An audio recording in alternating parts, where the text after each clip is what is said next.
Usually I do a segment with my next guest and we trade sarcastic comments and insults. And, he says things like, "You're a no-talent blowhard." And I say, "You dress like an out-of-work pimp."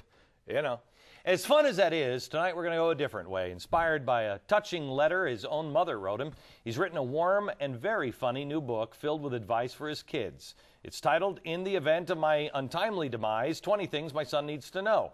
The author is a friend who dresses like an out-of-work pimp, Brian Sack. Thank you, Glenn. Yeah.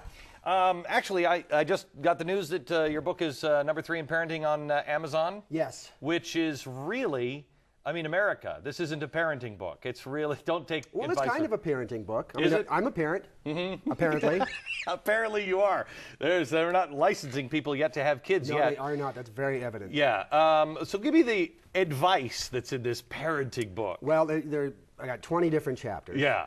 Each one touches on different things my son should know. My son being everyone in the world Sure. who can read in English. Well, wait a minute, you have a son.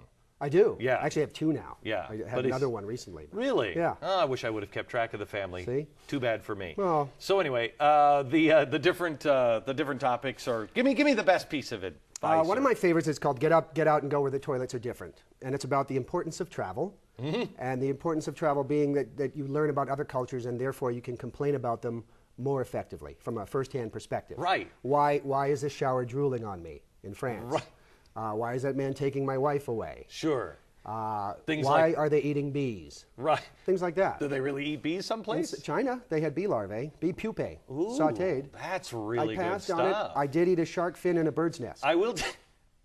And you ate the bird's nest? I ate them, but I didn't know it was made out of bird saliva. It said bird's nest. I thought it'd be like twigs steamed. Sure. It was bird saliva. Even the twigs, that doesn't make you sound more sane. I didn't know it had the bird saliva. I thought it was just steamed twigs. They say it's very good for your health. You know what, Brian, I read the book. I actually read it this summer when you were writing it, and then I read it, portions of it again last night.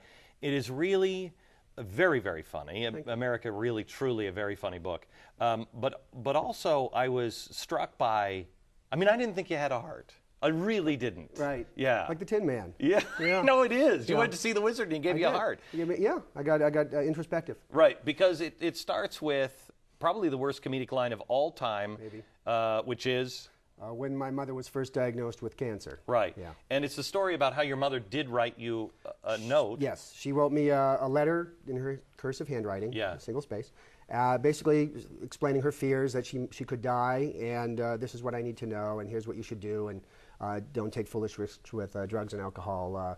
Meet a nice girl and marry her, and have a good life. And blah blah blah. So she gave that to her. Your father gave that to you. 4 years later, she did die, and yes, my father handed that to me, and that was kind of the inspiration for this book. When my wife became pregnant, I thought, oh, you know what, I should write a book for my son. Yeah. Or my child. Yeah, you're not writing. You're writing it for the money. It's very, very funny. It's very heartwarming, and actually, I can't believe it. The guy used to be a vegan. It's actually full of good advice. Yeah, I got better. Brian, you did. You were healed. Yes. Yeah. In the Event of My Untimely Demise, you can find it now on Amazon.com or any of the sites, or at any bookstore nationwide. Thanks, Brian.